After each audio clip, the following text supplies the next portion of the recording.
খোকা, আমি আর পারছি না। আমাকে তোর গরম জলটা দে। আমার ভীষণ ঠান্ডা লাগছে খোকা। আমার কথাটা শুনে আমার ছেলে গীতেশ খানকে অবাক হয়ে গেল। আমার ছেলে গীতেশ আমার দিকে তাকিয়ে বলল, মা, আপনি এটা কি বলছেন? আপনি আমার থেকে গরম জল নিবেন? আমার ছেলে গীতেশের কথাটা শুনে আমি বললাম, তো কি হয়েছে? এখন কি তোর বাড়ি আছে নাকি? তোর বাবা থাকলে তো তিনি নিজেই আমাকে গরম জল দিতেন। এখন তুই আমাকে গরম জল দে খোকা। আমার সত্যি ভীষণ ঠান্ডা লাগছে খোকা। আমার কথাটা শুনে আমার ছেলে গীতেশ আমার দিকে খানে খা করে তাকিয়ে আছে। আমি আমার ছেলে গীতেশকে এমনভাবে তাকিয়ে থাকতে দেখে বেশ বুঝতে পারলাম যে তাকে দিয়ে আসলে কোনো কাজ হবে না। আমাকেই গরম জলটা নিয়ে নিতে হবে। আমি আর অপেক্ষা করলাম না। আমি আর কোনো উপায় না পেয়ে আমার ছেলে গীতেশের দিকে এগিয়ে এসে গীতেশকে দিয়েই। হ্যালো আমার কলিজার বন্ধুরা, কেমন আছো সবাই? প্রতিদিনের মতো আজও আমি তোমাদের মাঝে নতুন একটি ভিডিও নিয়ে হাজির হয়েছি। আজ আমি তোমাদের বলবো আমার নিজের আপন ছেলের সাথে আমার জীবনের আরও একটি অসাধারণ সত্যি গল্প। আমি জানি এমন গল্প হয়তো তোমরা এর আগে কখনো শোনোনি। আমি শতভাগ সিওর হয়ে বলতে পারি আজকের ভিডিওটা দেখার পর তোমাদের জল আসবে। তাই তোমাদের অনুরোধ করছি সম্পূর্ণ ভিডিওটি দেখার। তো বেশি কথা না বলে চলো গল্প ফিরে যাই। আমি লিজা রানী। আমি একজন 40 বছর বয়সী বিবাহিত নারী। আমার স্বামীর নাম রনি। আমার স্বামী রনি পেশায় একজন ইঞ্জিনিয়ার। আমার এক ছেলে সন্তান আছে। আমার ছেলের নাম গীতেশ। আমি দেখতে অনেক বেশি সুন্দরী, যদিও এটা সকলে বলে থাকেন, তবে আমি কখনো এটা বিশ্বাস করিনি। আমি সব সময় আমার নিজের মতো থাকতে খুব বেশি পছন্দ করি। তবে এটা সত্যি যে আমাকে দেখে মোটেও বোঝার উপায় নেই যে আমার বয়স 40। আমার স্বামী রনি অনেক ভালো একজন মানুষ। তিনি সব সময় চেষ্টা করেন আমার খেয়াল রাখার। আমিও আমার স্বামী রনিকে অনেকে সম্মান করি। আমার স্বামী রনি যেহেতু পেশায় একজন ইঞ্জিনিয়ার, তাই তাকে বিভিন্ন সময় দেশের বিভিন্ন স্থানে যেতে হয়। ধরতে গেলে আমি প্রায় সময় আমার বাড়িতে আমার ছেলে গীতেশকে নিয়েই থাকি। আমার ছেলে গীতেশ দেখতে হয়েছে একদম তার বাবার মতো। আমার ছেলে গীতেশ সব সময় আমার সকল কথা মান্য করে। গীতেশের এই ব্যাপারটা আমার ভীষণ ভালো লাগে। আমি সব সময় চাই আমার ছেলে গীতেশ এমনভাবেই আমার সকল কথা মান্য করে চলুক। আমার স্বামী ও সন্তানকে নিয়ে আমার জীবনটা বেশ ভালোই চলছিল। তবে প্রতিটা মানুষের কিছু আলাদা ইচ্ছে থাকে। এই সমাজের প্রতিটা মানুষের জীবন আলাদা হয়। ঠিক যেমন আমার নিজেরও কিছু আলাদা ইচ্ছে আছে। আমি সব সময় চাইতাম আমার স্বামী রনি আমার পাশে থাকুক, আমার খেয়াল রাখুক। তবে রনির চাকুরির কারণে সেটা কখনোই হয়ে উঠত না। আমি জানি আমার স্বামী রনি আমার অনেক খেয়াল রাখার চেষ্টা করে। তিনি যখন চাকুরির কাজে অন্য কোথাও যায়, তখন আমার সাথে সব সময় ফোনে কথা বলে। তবে এই সামান্য ফোনে কথা বলায় আমার মনটা কখনোই শান্ত হতো না। আমি সারা দিন যেমন তেমন ভাবে থাকলেও রাতের দিকে আমার ঠিকভাবে ঘুম আসতো না। আমার মাথায় সব সময় রনিকে নিয়ে বিভিন্ন চিন্তা চলতে থাকত। আমি অনেক চেষ্টা করেছি নিজেকে শান্ত রাখার, তবে আমি কোনোভাবেই নিজেকে শান্ত রাখতে পারতাম না। সব সময় এমনভাবে চিন্তা করার কারণে আমার চোখ মুখ সব সময় শুকিয়ে থাকত। তবে কি আর করার, আমার ভাগ্যে যা আছে তাই তো হবে। আমার যখন মনটা খুব বেশি অশান্ত হয়ে পড়ত, তখন আমি আমার ঘরে একা বসে কাজ করতে থাকতাম। কাজ করলে আমার মনের মাঝে খানিক সময়ের জন্য হলেও প্রশান্তি চলে আসত। আমার ছেলে গীতেশ যেহেতু বেশিরভাগ সময় বাড়িতে থাকত, তাই আমার ছেলে গীতেশ আমার মন বিষণ্ণতা ঠিক বুঝতে পারত। তবে কখনোই আমার ছেলে গীতেশ আমাকে কোনো প্রশ্ন করেনি। হয়তো সে আমাকে অনেক সম্মান করে, এই কারণেই আমাকে কোনো কিছু জিজ্ঞেস করে না। আমি রোজকার মতো আজ ও সকালবেলা ঘুম থেকে উঠে নিজের সংসারের কাজ করা শুরু করি। এমনিতেই শীতকাল চলে এসেছে। এই শীতকালে বেলা কখন যে চলে যায় ঠিক বোঝা যায় না। আমি আমার ঘর পরিষ্কার করছিলাম। এমন সময় আমার ছেলে গীতেশ চলে আসে আমার ঘরের সামনে। আমার ছেলে গীতেশ আমার ঘরের সামনে এসে দাঁড়িয়ে আমাকে জিজ্ঞেস করে, মা আপনি কি এখন বিজি আছেন? আমি গীতেশের কণ্ঠস্বর শুনে গীতেশের দিকে তাকালাম। আমি আমার ছেলে গীতেশের দিকে তাকিয়ে বললাম, না তো। কিছু বলবি নাকি? গীতেশ আমার প্রশ্নের জবাবে বলল, মা আসলে একটা বিষয় আমি অনেক দিন ধরে লক্ষ্য করছি, তবে আপনাকে কখনো বলতে পারিনি। আজ ভাবছি আপনাকে কথাটা জিজ্ঞেস করব। আমি গীতেশের কথাটা শুনে খানকে থমকে গেলাম। আমি আপন মনে ভাবছি, গীতেশ কি এমন কথা আমাকে জিজ্ঞেস করবে? আমার মন বিষণ্ণ হয়ে থাকাটা নিয়ে কিছু জিজ্ঞেস করবে নাকি? আমি আপন মনে এসব ছাই পাশ চিন্তা করছি। এইদিকে গীতেশ আমাকে নিশ্চুপ দেখে বলল, মা আপনি নিশ্চুপ হয়ে আছেন যে? আমি এবার গীতেশের দিকে তাকিয়ে মুচকি একটা হাসি দিয়ে বললাম, আচ্ছা খোকা জিজ্ঞেস কর। কিন্তু আমার একটা হচ্ছে, তুই আমাকে কিছু জিজ্ঞেস করবি, সেটা নিয়ে এত অনুমতির এত প্রয়োজন হচ্ছে? তোর যখন যেটা ইচ্ছে আমাকে জিজ্ঞেস করতে পারিস, সমস্যা নেই। আমার কথাটা শেষ হতেই আমার ছেলে গীতেশ আমাকে জিজ্ঞেস করল, মা আমি দেখছি আপনি প্রায় সময় নিজের ঘরের দরজা বন্ধ করে রাখেন, আর আপনার ঘরের ভিতর থেকে অদ্ভুত রকম শব্দও শোনা যায়। মনে হয় আপনি কান্না করছেন এমন। কি হয়েছে মা? মাকে আপনি বলতে পারেন। আমি গীতেশের কথাটা শুনে মুচকি হেসে বললাম, আরে খোকা তেমন কিছু না। আমার মনটা একটু বিষণ্ণ থাকে, তাই হয়তো তোর এমন লাগে। তুই আমাকে নিয়ে এত বেশি চিন্তা করিস না তো খোকা।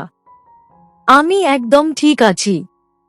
আমার কথাটা শেষ হতেই গীতেশ বলল, মা আমি জানি আপনি ঠিক আছেন কিনা। আপনি যখন নিজের মনের কথাগুলো আমাকে বলবেন না, তখন আমি আর কি বলবো। আসছি মা আমি। এই বলে আমার ছেলে গীতেশ আমার ঘরের সামনে থেকে চলে যেতে নিল। আমি ছোটবেলা থেকে আমার ছেলে গীতেশকে দেখছি, সে সব সময় একটু নিশ্চুপ থাকতে পছন্দ করে, আর সামান্য ব্যাপারেই সেই অভিমান করে ফেলে। আমি মা হয়ে কখনোই চাই না আমার ছেলে অভিমান করে থাকুক। আমার ছেলে গীতেশ আমার ঘরের সামনে দিয়ে চলে যেতে নিতেই আমি গীতেশকে ডাকলাম। আমার ডাক শুনে আমার ছেলে রিতেশ ঠাঁই থমকে দাঁড়ালো। আমার ছেলে গীতেশ থমকে দাঁড়াতেই আমি গীতেশকে বললাম, খোকা তুই দেখছি অভিমান করে ফেললি। আমি কি একবার বলেছি তোকে যে আমি আমার মন বিষণ্ণতার কারণ তোকে বলবো না? তাছাড়া তুই ছাড়া আমার আপন বলতে কে আছে বল? আমার কথাটা শুনে আমার ছেলে গীতেশ আমার দিকে তাকালো। আমি আমার ছেলে গীতেশের চাহনি দেখে খানেক অবাক হয়ে গেলাম। আজ আমার ছেলে গীতেশকে খানেক অন্যরকম লাগলে। আমার ছেলে গীতেশ আমার দিকে এগিয়ে এসে আমার ঠিক পাশে বসে পড়ল। আমার ছেলে গীতেশ আমার পাশে এসে বসতেই আমি গীতেশকে আমার মন বিষণ্ণতার কথাগুলো খুলে বললাম। আমার ছেলে গীতেশ আমার থেকে সকল কথা শোনার পর আমাকে সান্ত্বনা দিয়ে বলল, মা আপনি অযথাই এসব নিয়ে চিন্তা করছেন। তাছাড়া আমি তো সারা দিন বাড়িতেই বসে থাকি। আমার নিজের ভালো লাগে না এভাবে বাড়িতে বসে থাকতে। এর থেকে ভালো হয় যদি আমরা কোথাও ঘুরতে যাই। বাহিরে ঘুরতে গেলে আপনার নিজের মনটা শান্ত হয়ে যাবে মা। আমি আমার ছেলে গীতেশের কথা শুনে বললাম, সেটা তো তুই ঠিক বলেছিস খোকা, কিন্তু এখন এই শীতের মধ্যে কোথায় ঘুরতে যাব? আচ্ছা শোন খোকা, তুই এখন নিজের ঘরে গিয়ে বিশ্রাম কর। আমরা রাতের দিকে এই বিষয় নিয়ে কথা বলবো। আমার কথাটা শুনে গীতেশ আর কিছু বলল না। হ্যাঁ, সূচক মাথা নেড়ে সে নিজের ঘরের দিকে চলে গেল। আমার ছেলে গীতেশ তার ঘরের দিকে চলে যাওয়ার পর আমি আমার ঘর পরিষ্কার করছি আর আপন মনে ভাবছি যে গীতেশ যেটা বলেছে সেটা তো একদিক থেকে ঠিক কথাই। এমনভাবে সারাদিন বাড়িতে বসে থেকে আমার মনটা আরো বেশি অশান্ত হয়ে উঠছে। বাহিরে ঘুরতে গেলে আমার মনটা ও ভালো হয়ে যাবে, সেই সাথে আমার ছেলে গীতেশ ও খুশি হবে। যদিও আমি এর আগে কখনোই আমার ছেলে গীতেশের সাথে কোথাও একা ঘুরতে যাইনি। সব সময় আমার স্বামী রনি আমাদের সাথেই ঘুরতে গিয়েছে। তবে এবার আমি আর আমার ছেলে গীতেশ যাচ্ছি। আমি আপন মনে আমার ঘরে বসে এসব ছাইপাশ চিন্তা করছি। সন্ধ্যার দিকে আমি নিজের ঘরে ফোন হাতে নিয়ে বসে আছি। আমার স্বামী রনির সাথে একটু আগেই কথা বলেছি আমি। আমার স্বামী রনি আমাকে আর গীতেশকে বাহির থেকে ঘুরে আসতে বলেছে। তবে আচমকাই এই ঘুরতে যাওয়ার কথাটা শোনার পর থেকে আমার মাথায় গীতেশকে নিয়ে বিভিন্ন রকম চিন্তা ঘুরতে শুরু করেছে। আমি অনেক চেষ্টা করেছি নিজের মাথা থেকে সকল চিন্তা ঝেড়ে ফেলার, তবে কোনোভাবেই আমি আমার মাথা থেকে গীতেশের চিন্তা ঝেড়ে ফেলতে পারছি না। আমি প্রায় মিনিট খানেক সময় নিজের ঘরেই বসে থাকলাম। বেশ খানেক সময় নিজের ঘরে বসে থাকতেই আমার মনটা আবার ও অশান্ত হয়ে উঠল। আমি এবার নিজের মনকে শান্ত করার জন্য নিজের ঘরে বসে কিছু আজ করতে শুরু করলাম। প্রায় মিনিট 30 সময় কাজ করার পর আচমকা আমি অনুভব করতে পারলাম আমার ঘরের দিকে কেউ একজন আসছে। আমি বিষয়টা বুঝতে পেরে নিজের কাজগুলো গুছিয়ে রাখলাম। আমি আমার কাজগুলো গুছিয়ে রাখতেই আমার ছেলে গীতেশ আমার ঘরের সামনে এসে আমাকে বলল, মা আমি আসব। আমি গীতেশের প্রশ্নের জবাবে বললাম, হ্যাঁ খোকা আয়। আমার কথাটা শুনে আমার ছেলে গীতেশ আমার ঘরে প্রবেশ করল। আমার ছেলে গীতেশ আমার ঘরে আসতেই আমি গীতেশকে বললাম ঘুরতে যাওয়ার কথা। আমি যেমন ভেবেছিলাম ঠিক তাই হলো। ঘুরতে যাওয়ার কথাটা শোনার মাত্রই আমার ছেলে গীতেশ ভীষণ রকম খুশি হয়ে গেল। গীতেশের মুখে হাসি দেখে আমি নিজেও ভীষণ খুশি হলাম। আমি আর আমার ছেলে গীতেশ একসাথে বসে অনেকটা সময় ধরে গল্প করলাম। পরদিন যথাসময়ে আমি আর গীতেশ ঘুরতে যাওয়ার জন্য বাড়ি থেকে বেরিয়ে পড়লাম। সকাল বেলা আমরা বাড়ি থেকে বেরিয়েছি আর বিকেলের দিকে আমরা আমাদের গন্তব্যে এসে পৌঁছেছি। আমরা মূলত সুন্দরবন এলাকায় ঘুরতে এসেছি। আমাদের এখানে আসতে যেহেতু বিকেল হয়ে গেছে, তাই আমাদের হাতে কিছুটা সময় আছে বাহিরে থেকে ঘুরে আসার। আমি হোটেলে এসে গীতেশকে বললাম, খোকা এখন তো বিকেল হয়ে গেছে, আজ কি বাহিরে ঘুরতে যাবি নাকি আজ বিশ্রাম করবি? আমার কথাটা শুনে গীতেশ বলল, মা বিকেল হয়েছে তো কি হয়েছে, আমরা এখন চাইলে ঘুরতে যেতে পারি। গীতেশের কথা শুনে বেশ বোঝা যাচ্ছে যে আমার ছেলে গীতেশ বাহিরে ঘুরতে যাওয়ার জন্য একদম তৈরি হয়ে আছে। আমি গীতেশের দিকে তাকিয়ে মুচকি একটা হাসি দিয়ে বললাম, পাগল ছেলে আমার, এখন তাহলে বসে আছিস কেন? চল আমরা বেরিয়ে পড়ি। আমার কথা মতো আমার ছেলে গীতেশ আর বসে থাকল না। গীতের বসা থেকে উঠে পড়ে আমাকে নিয়ে সুন্দরবন ঘুরে দেখতে বেরিয়ে পড়ল। এমনিতেই শীতকাল চলছে, তাই আমি ও আমার ছেলে গীতেশ শীতের জামা পরে বেরিয়েছি। আমি আর আমার ছেলে গীতেশ সুন্দরবনের প্রাকৃতিক সৌন্দর্য দেখতে দেখতে একদমই ভুলে গিয়েছিলাম যে সন্ধ্যা অনেক আগেই হয়ে গেছে। আমাদের এখন হোটেলে ফিরতে হবে। প্রায় অনেকটা সময় ঘোরাঘুরি করার পর আমি গীতেশকে বললাম, খোকা এটা কি হলো? এত দ্রুত রাত হয়ে গেল কেমন করে? গীতেশ আমার দিকে তাকিয়ে খানকে অবাক কণ্ঠে বলল, সত্যি বলেছেন মা, হঠাৎ করেই দেখছি রাত হয়ে গেছে। এখন আমরা ফিরবো কেমন করে? গীতেশের কথাটা শুনে আমি বললাম, খোকা, আশেপাশে ও কাউকে দেখা যাচ্ছে না। এখানে শুধুমাত্র তুই আর আমি আছি। আমাদের আর বসে থাকলে চলবে না। চল আমরা এখনই হোটেলের দিকে চলতে শুরু করি। গীতেশ বলল, ঠিক আছে মা, চলুন। আমি আর গীতেশ এবার এই বন থেকে বেরিয়ে আসতে শুরু করলাম। তবে এখন কেন যেন কোনোভাবেই পথ শেষ হচ্ছে না। অনেকটা সময় হাঁটার পর আমি এতে তো ক্লান্ত হয়ে পড়েছি, সেই সাথে আমার ঠান্ডা লাগতে শুরু করেছে। আমি আমার ছেলে গীতেশের দিকে তাকিয়ে বললাম, খোকা, আমি আর পারছি না। আমাকে তোর গরম জলটা দে। আমার ভীষণ ঠান্ডা লাগছে খোকা।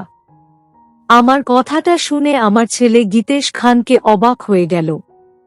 আমার ছেলে গীতেশ আমার দিকে তাকিয়ে বলল, মা, আপনি এটা কি বলছেন?